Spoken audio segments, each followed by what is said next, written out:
iaitu dia kena mengajar benda-benda yang ada menjadi tanggungjawab untuk dirinya, terutama fardu, benda-benda yang fardu. Termasuklah juga disebut di sana, disuruh kita mengajar tentang tayamum, tentang janabah. Ramai juga di kalangan anak-anak yang kadang-kadang tak faham tentang bagaimana nak mandi janabah. Begitu juga tentang haid dan nifas. Kena ambil tahu. Lebih-lebih lagi yang dah nak berkahwin ataupun yang baru berkahwin atau yang dah lama berkahwin pun kena tahu supaya amalan yang dia buat itu diterima oleh Allah. Dan akhirnya disebut juga di sana supaya suami itu mengajar tentang i'tiqad, iaitu i'tiqad ahli sunnah wal jamaah. Jadi pagi ini kita sambung, kita lihat yang disebut oleh baginda Nabi SAW, bermula menuntut ilmu itu fardu ain atas tiap-tiap lelaki dan perempuan yang Islam. Lelaki perempuan wajib menuntut ilmu sebab dia fardu, menjadi satu fardu ain. Jadi kena cari. Kalau suami dia tak boleh nak ajar, isteri kena cari, kena belajar. Kadang-kadang suami macam kita katalah, dia pun tak sedar itu satu tanggungjawab. Jadi kalau isteri nak membantu suami, maka dia kena bantu dengan cari ilmu. Dan menjadi tanggungjawab keduanya, yakni ilmu yang membicarakan akan agama. Selain daripada ilmu-ilmu fardu ain, lepas kena booster lagi lambat pula nak sembuh. Dah dekat 2 minggu juga dah. Ingat kena booster, orang kata boleh tahan, rupanya lagi datang penyakit. Tak apalah, itu asbab. Jadi selain daripada fardu ain, dia juga kena belajar ilmu-ilmu yang membicarakan tentang agama. Sebab kadang-kadang kita dah ingat yang fardu ain ya, benda-benda lain tak kena juga. Contohnya apa? Contohnya kita belajar tentang biologi. Biologi ini satu subjek yang biasa, yang melibatkan sains. Dia kena belajar juga. Sebab apa? Dia kena tahu benda-benda itu, walaupun kita nampak mungkin dia tak ada kaitan dengan agama, tapi kalau dia teliti betul-betul biologi ini, dia akan ada kaitannya di sana. Sebab itu hari ini kita lihat para ulama membicarakan tentang bayi tabung uji dan sebagainya. Sebab embrio, benih yang dibenihkan tidak di dalam rahim ibu. Jadi itu melibatkan benda-benda yang melibatkan biologi.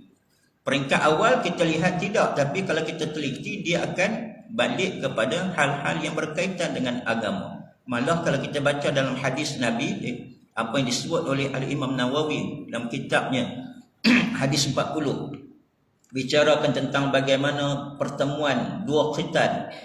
Apabila suami dan isteri itu bertemu, melakukan persetubuhan, maka 40 hari yang pertama dia akan duduk mani itu di dalam rahim ibu, dikenali sebagai air mani. Tapi dalam hadis, dalam Al-Quran menyebutkan ianya ada kaitan dengan diberikan namanya, iaitu nama yang lain, tetapi tidaklah air mani itu 40 hari pertama, 40 hari kedua, 40 hari ketiga. Jadi nak tunjukkan ada kaitan. Banyak lagi lah subjek-subjek ataupun ilmu-ilmu yang lain. Dan wajib pula atas lelaki berbuat baik atas isterinya dan sekalian anaknya. Nak tunjukkan ada juga suami yang kadang-kadang tidak melayan ahli keluarga dengan baik, sedangkan itu menjadi tanggungjawab dia. Bukan sepak terajang, bukan diberinya pelempang, tetapi mesti dijaga mereka itu dengan sebaik-baiknya. Baran macam mana pun bukan anak isteri menjadi sasaran. Sebab itu dikatakan dan sekalian anaknya dan sekalian sahayanya, termasuk juga sahaya. Hamba sahaya kalau ada lah, pada hari ini tak ada, tapi dulu dah ada, jadi disebutkan di situ. Daripada memberi makanan, memberi minuman dan pakaian dan yang lainnya daripada yang demikian itu, segala hajat kehidupan. Dia kena sediakan makanan, minuman, apa jugalah yang dihajatkan oleh isi rumahnya, ahli keluarganya, termasuk hamba sahaya tadi yang diperlukan, dia kena beri. Dan sekalian yang tersebut itu daripada harta yang halal. Jangan ambil suka-suka hati je. Tak kiralah sekecil mana ataupun sampai sebesar mana, pastikan benda itu tidak terlibat dengan yang haram. Carilah yang halal. Ni kadang-kadang kita main sapu aja. Jangan ke tempat lain, kadang-kadang surau masjid pun sama. Dia datang, dia nak balik, dia tak kira. Datang pakai kasut buruk, balik kasut baru. Ini satu penyakit juga. Bukan apa saya sebut sebab baru semalam terkena. Datang masjid bagi kuliah, balik kasut tak ada. Lepas tu dah lah kasut tak ada, kita pun ada. Keluar ni antara lebih kurang dalam orang yang ke-7 ke-8 terakhir. Hamba Allah tu kata, kenapa Ustaz? Kasut hilang? Kasut hilang, ada orang berminat pula. Dia ambil je Ustaz tu kasut yang ada. Mana boleh kita main ambil ya? Orang sapu kasut kita, takkan kita nak sapu kasut orang pula.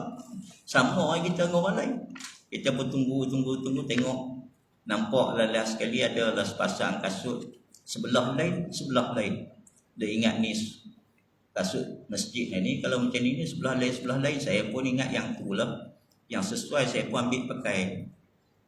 Keluar pagar masjid, orang kata malam ni ada tahlil Ustaz, minta jemput dah sekali. Kita pun pergi sampai sana, Pak Imam tengok, tu dia kasut saya yang hilang ni, Ustaz yang sapu. Rupanya kasut yang sebelah lain tu kasut Pak Imam. Saya sebut kepada Pak Imam tu, saya kata, Pak Imam ni memang zuhud betul lah Pak Imam. Pakai kasut sebelah lain. Elang apa semua ada, pakai kasut sebelah lain. Memang zuhud betul, saya kata Pak Imam. Saya ingat dia zuhud. Rupanya dia kata, bukan apa Ustaz, orang ada sapu sangat kasut, saya pun tak tahan pakai sebelah lain. Oh, ingatkan zuhud, rupanya dia pun takut sebab dia kena sapu. Jadi nak sebutkan tuan-tuan, kalau Allah dah tentukan begitu, pakai kasut buruk datang masjid surau pun orang sapu, pakai kasut baru pun orang sapu. Jadi redha je lah kalau terkena tu. Sebab Pak Imam tu pakai kasut sebelah lain, harap orang tak sapu, Ustaz yang sapu kasut dia. Nak sebutkan bahawa dah ketentuan begitu. Sampai pagi ni saya datang pun saya pakai kasut Pak Imam. Jadi tuan-tuan jangan ambil pula lah kasut sebelah lain tu. Apa pun tuan-tuan, sekecil mana pun, kalau hak orang, kalau boleh sedaya upaya jangan ambil. Ya. Lebih-lebih lagi kalau kita nak beri benda itu menjadi makanan kepada isi rumah kita, isteri, anak, ya, supaya dia menjadi satu benda yang halal. Sebab kita baru saja dengar ceramah Isra' wal Mi'raj. Bagaimana Nabi diperlihatkan ada sekumpulan manusia yang perutnya sangat besar. Bila ditanya kepada Jibril alaihissalam, siapa golongan ini? Kata Jibril alaihissalam, wahai Muhammad, itulah di kalangan umatmu, mereka yang memakan harta yang haram. Sebab bila makan harta yang haram, walaupun kita taklah makan daging babi sebagainya, tapi dengan uang yang kita dapat daripada punca yang haram, kita beli beras, beli makanan, bawa balik, isi rumah kita, anak isteri makan. Bila makan, dia menjadi darah. Darah lama-lama dia akan membentuk menjadi daging. Bila menjadi daging, kata baginda Nabi SAW, tumbuhnya daging daripada punca yang haram, maka nerakalah aula, tempat yang sebaik-baiknya.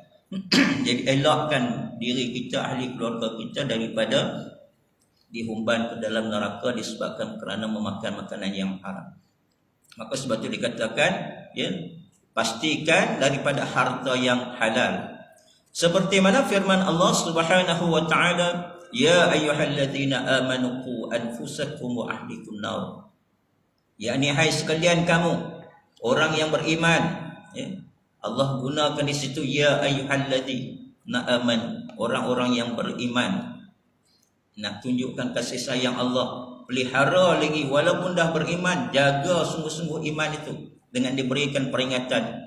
Wahai orang yang beriman, peliharalah olehmu akan diri kamu dan sekalian isi rumah kamu, iaitu ahli keluarga, daripada api neraka, maka disuruh kita pelihara api neraka diri kita dan ahli keluarga kita itu daripada api neraka, dan peliharakan mereka itu supaya apa? Jangan termasuk di kalangan orang yang memakan harta yang haram.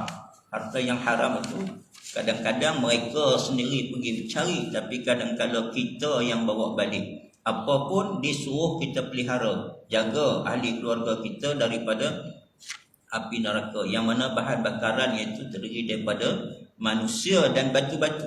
Dan kalau kita baca sejarah bagaimana disebutkan, batu ni pun bukan semua batu sanggup, bukan semuanya batu sanggup.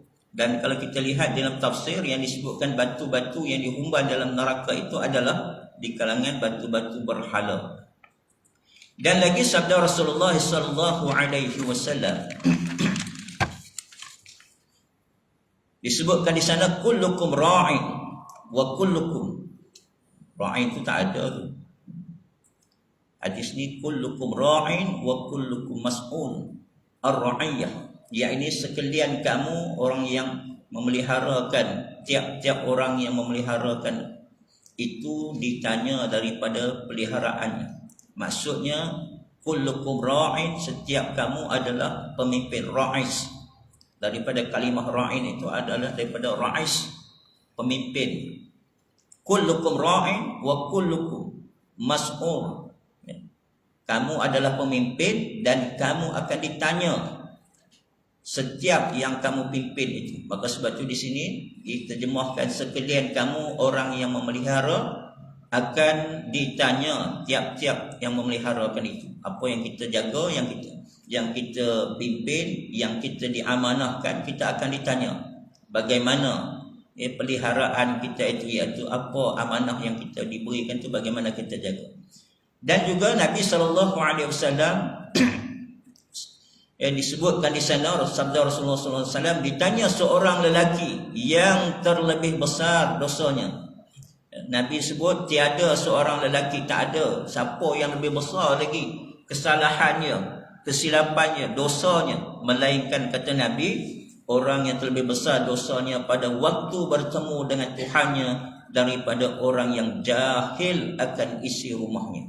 Dia biarkan ahli keluarga dia berada dalam kejahilan, sebab kejahilan ini punca orang buat segala-gala kesalahan. Maka sebab itu tuntut ilmu menjadi kewajipan. Di awal-awal disebut dah, talabul ilmi faridatul ala kulli muslim. Menuntut ilmu menjadi kewajipan kepada orang Islam. Sebab bila jahil, dia langgar belaka. Memanglah orang yang jahil ni bila dia buat sesuatu perkara tu nampaknya tak salah. Sebab apa? Sebab dia jahil, tak ada ilmu. Tapi tetap dikira bersalah kerana dia tidak mencari ilmu, menuntut ilmu. Sama seperti mana orang kafir. Orang kafir bila mana dia buat sesuatu, kita nampak macam ialah dia tak beriman, tak ada ilmu tentang Islam, sebab tu dia buat benda-benda syirik. Dari segi pandangan mata kasar memang begitu. Tetapi kalau kita merujuk dalam Al-Quran, apa kata Allah? Allah sebut mereka itu diazab kerana mereka tidak berusaha mencari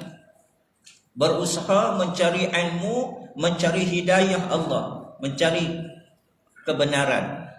Kalau dia tak berusaha cari, maka dia akan dianggap sebagai berdosa kerana tidak berusaha. Kalau dia cari, insya-Allah dia akan bertemu. Seperti mana ramai sahabat-sahabat kita, malah daripada seorang mu'allaf, hari ini dah boleh jadi doktor, dah boleh jadi doktor PhD tentang Islam, dah dapat datuk dah, Datuk Dr. Farid Rawi. Mu'allaf tu asalnya dulu. Dulu saya duk bawa pergi kursus, hari ni silap-silap saya kena kursus dengan dia pula. Sebab itu kita katakan, kalau kita mencari ilmu ni, Allah angkat martabat. Dulu saya ingat lagi waktu dia mula-mula dulu saya duk bawa pergi kursus apa semua. Dia cerita kepada saya, dia kata apa? Isteri dia tu berapa ramai orang marah. Orang kata bodoh punya Melayu pergi kahwin dengan India buat apa. Tapi hari ni orang nampak apa kelebihan yang diperoleh oleh isteri dia sebagai isteri kepada orang yang diberikan hidayah oleh Allah SWT. Maka sebab itu ilmu kena cari. Kalau kita biarkan dalam kejahilan, maka kita akan rasa oh dia jahil, dia tak tahu apa. Memang dia tak tahu apa, tetapi dia akan berdosa disebab kerana tidak mencari ilmu. Tak faham. Hari ni kita lihat berapa ramai kita di kalangan masyarakat kita buat kenduri kahwin. Macam semalam saya tengok. Kenduri kahwin kita buat, tak apalah, memang eloklah buat walimah tu, tapi cuba kita buat arrangement. Pengantin tu nak datang waktu mana? Datang lebih awal ataupun datang lepas daripada zuhur, semayang dulu. Berapa ramai pengantin-pengantin yang tak semayang. Kita tengok tu kita zon dah. Memang kita tak boleh kata qat'i wajib. Dah tentu dia ni tak semayang. Tak boleh lah kita kata dah tentu sebab kita tak tahu. Tapi kita dah boleh tengok di situ, kita dah zon dah. Macam mana nak semayang. Bukan setakat pengantin perempuan, pengantin lelaki pun dia punya bubuh bedaknya 3-4 inci. Make upnya tu Masya Allah. Yang seronok pula yang satu tu dia buat kenduri dekat surau. Buat kenduri dekat surau. Elok pengantin sampai naik atas pelamin, muazzin masuk azan. Orang pakat belah habis lah masuk dalam masjid semayang zuhur. Pengantin duduk atas. Sama dengan kawan tukang kipas pun nang berketinangkui. Kau kipas dia buat apa? Besok dia akan boleh kipas kau di akhirat tu. Masuk pergi semayang dululah. Dah, dia tunggu juga. Kesian. Fitnah lagi besar bila buat dekat surau ni. Sebenarnya elok buat dekat surau ni. Paling tidak kita dakwah orang pengantin hampa punya pasal tapi jamaah ramai yang masuk semayang. Tapi sayangnya pengantin tak sedar diri. Tu tak semayang. Sebab apa? Tak ada ilmu. Itu cerita tentang wajib tu. Dari segi auliatnya bersanding dengan masuk semayang. Mana lebih wajib? Itu auliat. Apatah lagi kalau bicarakan tentang mandi wajib, silap-silap fail. Dulu waktu saya di Jabatan Agama, kita dibenarkan untuk orang katakan interview. Temu duga. Oh nak menikah ada 20 soalan kena jawab. Tanya satu. Oh sekarang tak boleh tanya, kena. Pak Imam nak nikah orang tanya lebih. Pak Imam yang kena. Patut pengantin juga yang kena.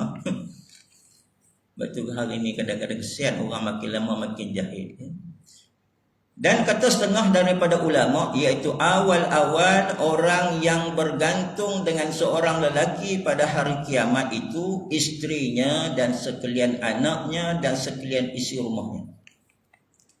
Bila hari kiamat besok, maka kebergantungan pada diri seorang lelaki itu adalah isteri dia, anak-anak dia dan isi rumah dia.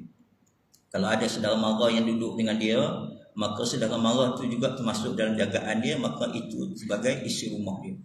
Padahal berkata mereka itu, hai Tuhanku, ambillah olehmu hak kami daripada lelaki ini kerana bahwasanya ia tiada mengajar akan kami daripada perbuatan agama kami. Hari ini kita boleh senyum. Anak-anak pun senyum kita. Mereka tak semayang, kita tak marah. Mereka pun tak marah kita, malah mereka seronok lagi.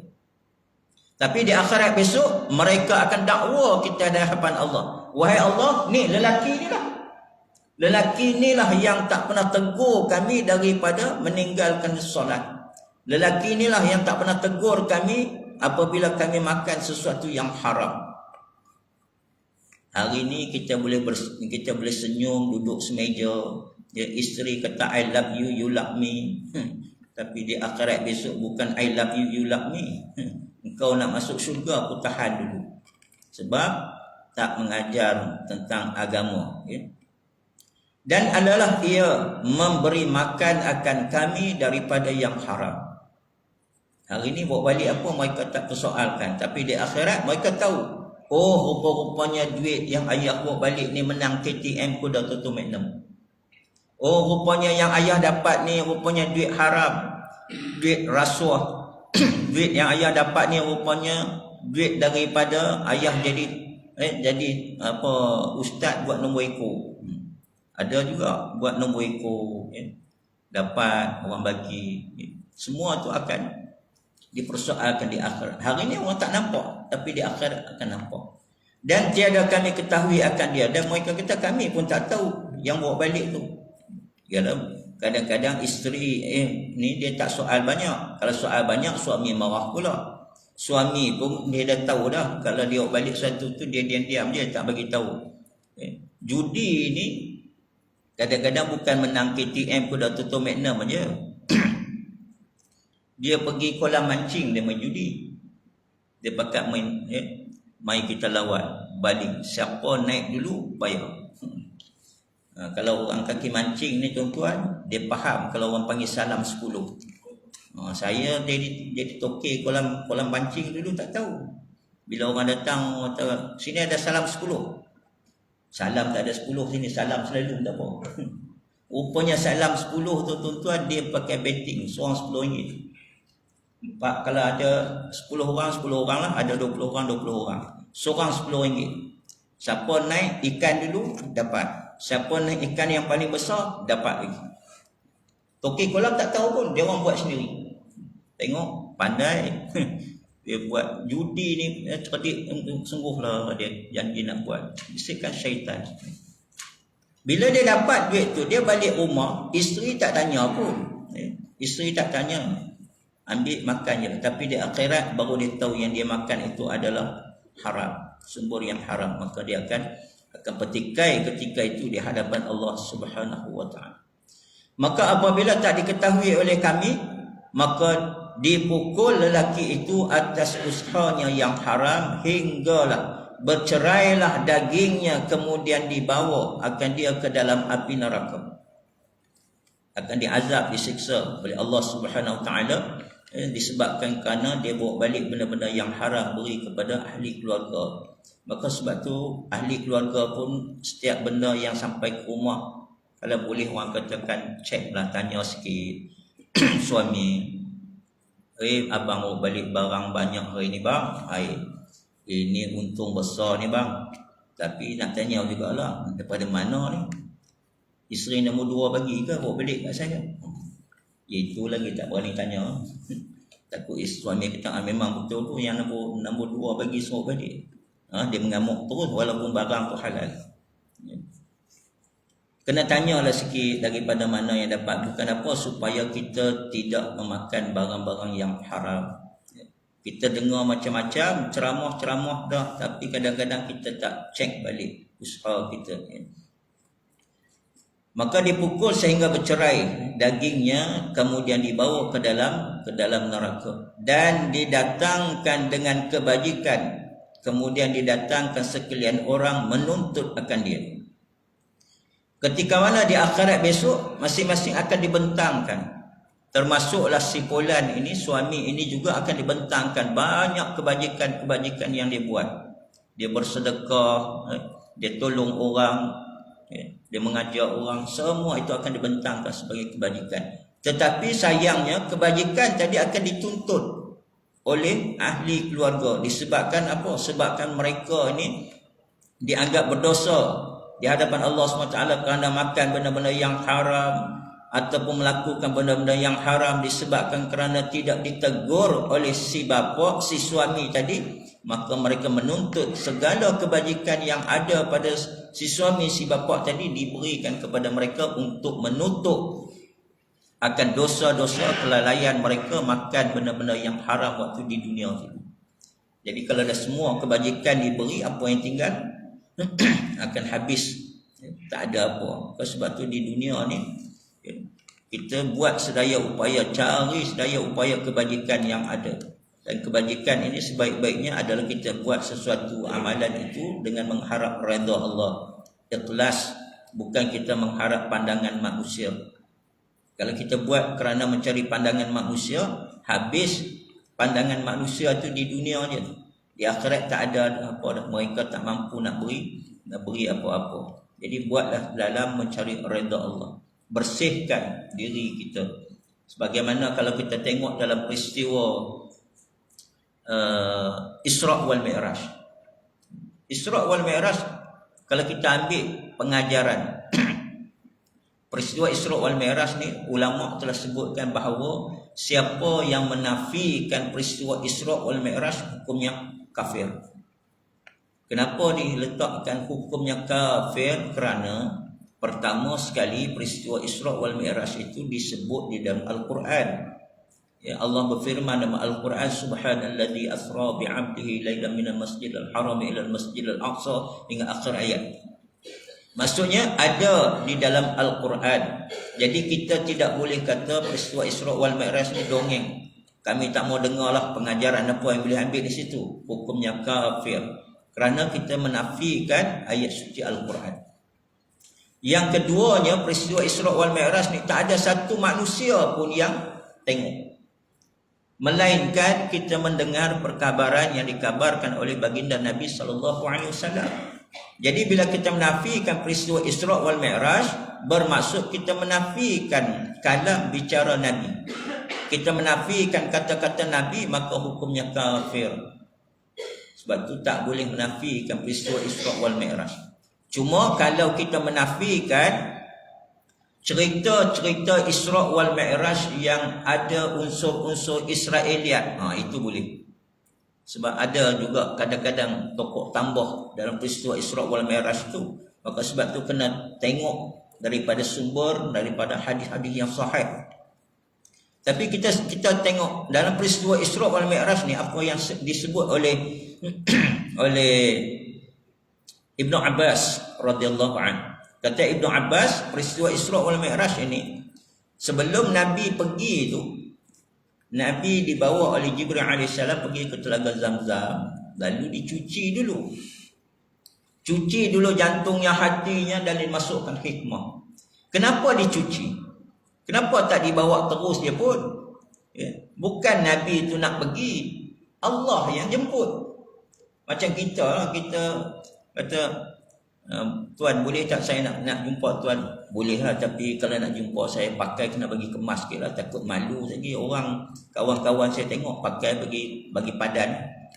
Ini nak mai jumpa saya pakai lengan duk nampak ketiak je pun tak sesuai.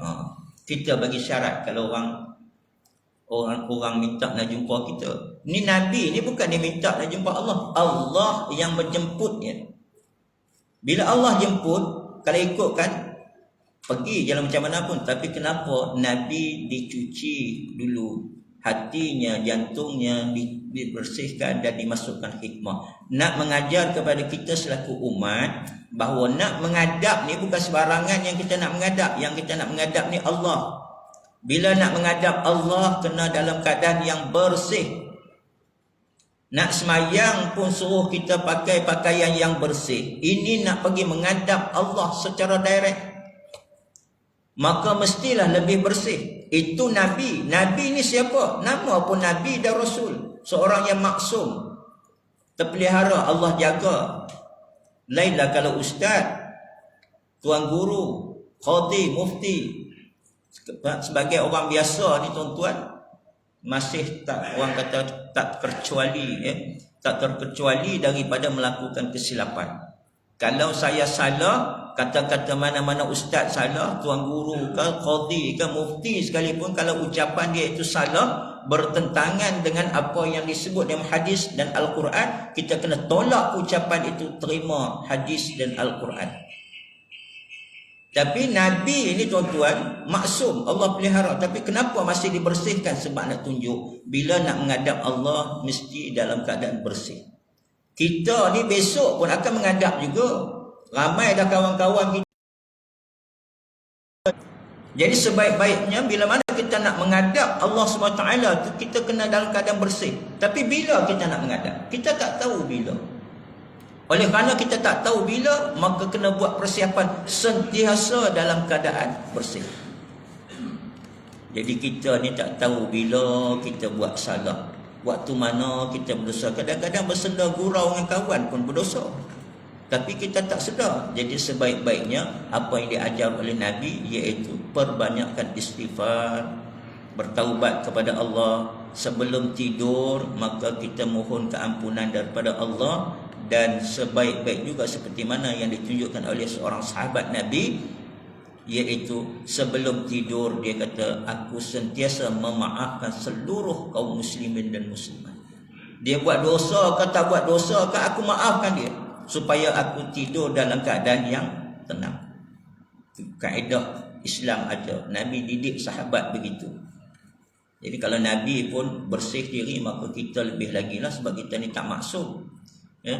Dan apa yang disebut juga dalam hadis itu, ya, satu benda yang selalu saya katakan, kalau kita baca hadis tentang peristiwa Isra wal Mi'raj ni, Nabi sampai balik daripada peristiwa Isra wal Mi'raj tu, dia sampai sebelum subuh. Sebelum subuh sampai dah balik di Mekah. Jadi manusia yang pertama pergi jumpa Nabi siapa? Iaitulah Abu Jahal. Abu Jahal jumpa Nabi sebelum subuh. Menunjukkan apa? Abu Jahal pun kaki bangun awal juga. Itu yang tak Islam tu, bangun awal. Tapi kalau kita mengaku diri Islam, orang azan subuh, habis kuliah subuh tak bangun lagi, teruk dia daripada Abu Jahal. Jadi kena bangun awal sikit lah, sebab kita orang Islam, ya, sebab ada tanggungjawab, bukan sebab orang katakan nak jumpa kawan, tidak, tapi oleh kerana tanggungjawab menunaikan kewajipan perintah solat. Baik, kita sambung sikit lagi, iaitu maka kata mereka itu, inilah orang yang menimbang dengan kurang. Tadi dimasukkan dalam api neraka, kemudian segala kebajikan yang itu dituntut oleh orang. Maka ada juga di kalangan orang lain juga berkata, inilah orang yang menimbang dengan kurang. Maksudnya dia sebagai peniaga yang suka mengurangkan timbangan. Mengambillah ia daripada kebajikannya. Habis lagi, ambil lagi oleh orang lain. Dan berkata seorang pula, inilah orang yang zalim akan daku, maka mengambillah ia akan kebajikannya. Banyak sangat. Waktu kita di dunia ni kita tak jaga. Kita berlaku zalim kepada orang, ya. Kita berurusan, ada urusan, dalam urusan kita menipu, ya. Seolah-olah tak diketahui oleh orang, selamat. Tak, kita kena faham di kiri kanan kita ada qiraman katibin, raqib wal atid, yang sentiasa mencatat segala perilaku kita, maka dipersembahkan kepada Allah. Malah Allah sendiri Tuhan yang maha mengetahui. Kena jaga, ya. Jangan sampai catatan-catatan yang dibuat itu adalah catatan yang bisa menghancurkan kita dan menghumban kita ke dalam neraka Allah. Dan jikalau ditanya, jikalau tiada mempunyai kebajikan, maka ditakhirkan, ya, asalnya itu apa, iaitu dari segi segala urusan-urusan dia diakhirkan. Sebab apa? Kebajikan tak ada, dia kena tunggu. Maka ditaruhkan akan atasnya itu dosa mereka pula. Kau duduk dulu sebab nak ambil segala dosa-dosa orang pula letak atas kamu. Sebab kebajikan kamu dah habis. Yang nak dibagi kat orang tu, orang nak tuntut, tak ada dah, habis semua dah dituntut oleh orang. Kebajikan diri kamu habis dah dituntut.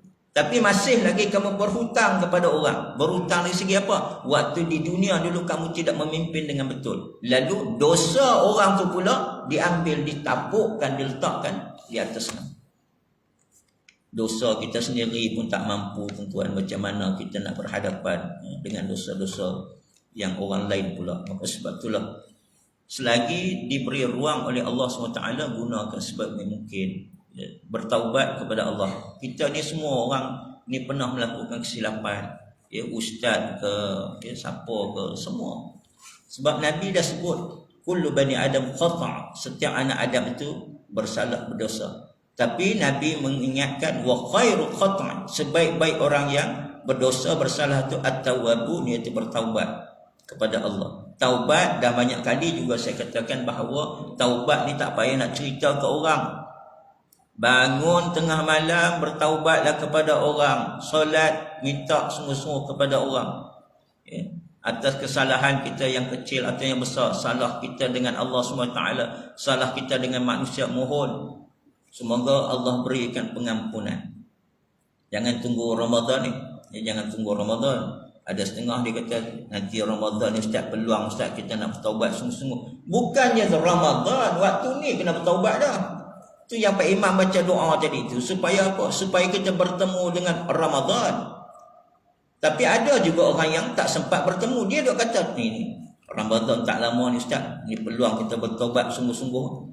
Ada pula dia tunggu Ramadan buat piak pergi besok, ya, tak sempat. Jadi sebab tu jangan tunggu. Ruang yang ada Allah beri, gunakan sebaik mungkin. Kita dengan Allah SWT, Allah Tuhan yang Maha mengetahui sebanyak mana dosa sekalipun kita buat dalam mencari redha Allah Subhanahu Wa Taala. Sebab hari ini kita banyak dalam kehidupan kita hari ini banyak sangat fitnah yang kita berhadapan ni. Takut tak sempat kita nak bertaubat kepada Allah. Mana dengan fitnah hari ini kita nak semayang kena booster, satu penyakit juga tu. Nak semayang kena ada booster, tak ada booster tak boleh masuk semayang Jumaat. Ahli jawatan kuasa, pengurusi, nazir bagi orang masuk semayang Jumaat tak ada booster. Sebab apa? Atas ihsan bagi je lah Ustaz. Ada orang lain pula buat report. Oh, dia kata tempat ni mereka pakai kami suka-suka pergi masuk tak ada booster. Yang kaki report tu banyak juga. Bila kita tak bagi orang masuk, tak boleh masuk, ada booster baru boleh sembahyang Jumaat. Dia kata macam ni lah ejen-ejen Dajjal. Kena, kiri kanan kena. Sebab itu saya katakan jabatan agama buat tindakan kenalah berfikir dulu. Jangan ambil suka hati buat keputusan 2 hari sebelum Jumaat. Bagilah ruang, kita dah semayang setiap hari. Cuba ambil pengajaran semayang. Bila muazzin melaungkan azan Allahu Akbar, Allahu Akbar, lepas azan tu terus qomat. Tak qomat, semayang sunat dulu. Lepas tu barulah qomat. Sebab apa? Nak bagi ruang kepada orang buat persiapan. Sama juga apa pun nak booster ke apa, cuba bagi ruang. Tuan-tuan, kita akan mewajibkan jamaah untuk sembahyang Jumaat mesti kena ada suntikan ketiga. Boosternya kena ada. Jadi kalau tak ada, pada awal bulan 4 kita akan menguasakan. Tak ada, tak boleh. Adalah ruang untuk orang. Ini bila tak bagi ruang, fitnah akan datang.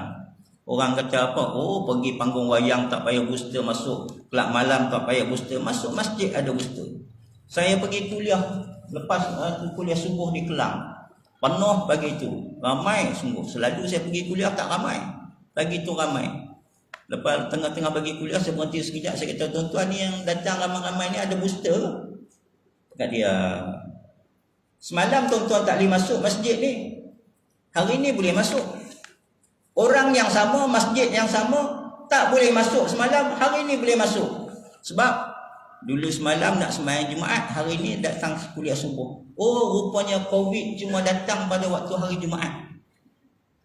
Waktu subuh dia tak datang, waktu maghrib dia tak datang. Sebab tu waktu sembahyang fardu boleh, sembahyang Jumaat tak. Ini akan menimbulkan fitnah kepada masyarakat. Sebab tu jabatan agama tak peduli lah kau mufti ke, kau qadi ke, kau pengarah jabatan agama ke, bukan cerdik sangat pun. Semua benda kita ni masing-masing ada kesilapan. Jadi cuba bermusyawarah, cari jalan yang terbaik supaya tidak menimbul fitnah kepada Islam. Jadi sebab itu ini semua antara benda-benda yang akan kita dipertanggungjawabkan. Mudah-mudahan kita dapat lakukan yang terbaik dalam ibadah. Bagi mereka yang ada booster, jangan lepaskan peluang untuk solat. Siapa yang tak ada tu usahakan sedaya upaya. Kalau dia nak ambil lah, kita nak ambil. Tapi ada orang tanya saya, Ustaz, saya tak ada booster tapi saya pergi masjid. Orang tanya saya, ada tak booster? Ada. Jadi saya masuk semayang. Jadi nak tanya Ustaz, apa hukum? Kau dah buat dulu baru kau tanya. Ini pun satu penyakit nak pangkap Ustaz juga. Saya kata hukumnya harus. Sebab semayang Jumaat wajib, ambil booster tak wajib. Tapi jangan tuan-tuan guna hukum ini ketika mana tuan-tuan pergi umrah. Umrah dia benarkan kita tawaf masuk 3 kali. Jadi ada hamba Allah telefon daripada Mekah, saya, Ustaz, saya nak tanya, boleh tak kawan saya ni? Tak tahulah dia cakap kawan dia. Kadang-kadang orang ni dia cakap kawan padahal dia. Tak apalah, tak kisahlah. Dia kata kawan saya ustaz, dia kata dia nak pakai ihram tapi bukan niat ihram, dia pun takkan pergi miqat di Tanaim ke apa ke, tak ada. Dia cuma nak pakai ihram, konon-konon macam berihram, jadi bila berihram masuk mengawal Masjidil Haram tak tahan, terus masuk. Dia kata sebab dia nak tawaf. Boleh tak boleh? Saya kata boleh lah tawaf, saya kata, tapi berdosa sebab menipu. Orang pergi Mekah nak bertaubat sungguh-sungguh depan Kaabah, kita tu elok-elok pergi sana buat dosa. Tak boleh lah, sebab apa? Tawaf tu bukannya tawaf rukun, sunat. Kalau rukun lain, yang mula-mula kita sampai semua tu kita buat umrah, itu tawaf tu menjadi rukun. Tapi bila kita nak masuk tawaf saja biasa, itu tawaf tu sunat. Jadi kenapa mesti kita menipu kerana benda nak buat benda yang sunat tu? Berbeza dengan sembahyang Jumaat. Sembahyang Jumaat ni dia wajib. Tapi apapun, gunakanlah kebijaksanaan kita supaya ianya tidak menimbulkan fitnah dalam masyarakat, agar kita sama-sama dilihat sebagai umat yang terbaik, umat Nabi Muhammad sallallahu alaihi wasallam. Wallahu a'lam. A'udzu billahi minasyaitonir rajim. Bismillahirrahmanirrahim. Alhamdulillahirabbil alamin. Wassalatu wassalamu ala Rasulillah wa ala alihi wa sahbihi ajmain. Allahumma faqqihna fid din. Ya Allah, fahamkanlah kami semua ya Allah dengan agama-Mu. Permudahkan bagi kami, ahli keluarga kami dalam melaksanakan segala tuntutan agama-Mu ya Allah. Ya Allah, istiqamahkan kami di atas akidah yang benar sehingga kepada penghujung hayat. Ya Allah ya Rahman ya Rahim, sesungguhnya kami yakin benar yang disebutkan oleh baginda Nabi sallallahu alaihi wasallam, barang siapa yang dapat mengakhirkan hayatnya dengan kalimah la ilaha illallah, dakhala al-jannah, dikurniakan syurga oleh-Mu ya Allah. Oleh itu kami merayulah kepada-Mu, jadikanlah diri kami ini, ahli keluarga kami, kedua ibu bapa kami, seluruh jamaah yang hadir beserta juga dengan ahli keluarga masing-masing, seluruh umat Islam yang berada di sekitar selayang indah ini, seluruh umat Islam yang berada di serata dunia. Jadikan kami dan juga mereka di kalangan hamba-Mu yang dikurniakan kelancaran lidah dan bibir, agar kami dapat melafazkan kalimah syahadah ketika mana hembusan nafas kami yang terakhir. Wahai Allah, Kau terimakanlah dan redalah kami, dan Kau kurniakan kepada kami nikmat syurga-Mu. Rabbana atina fid dunya hasanah wa fil akhirati hasanah wa qina azabannar. Walhamdulillahi rabbil alamin.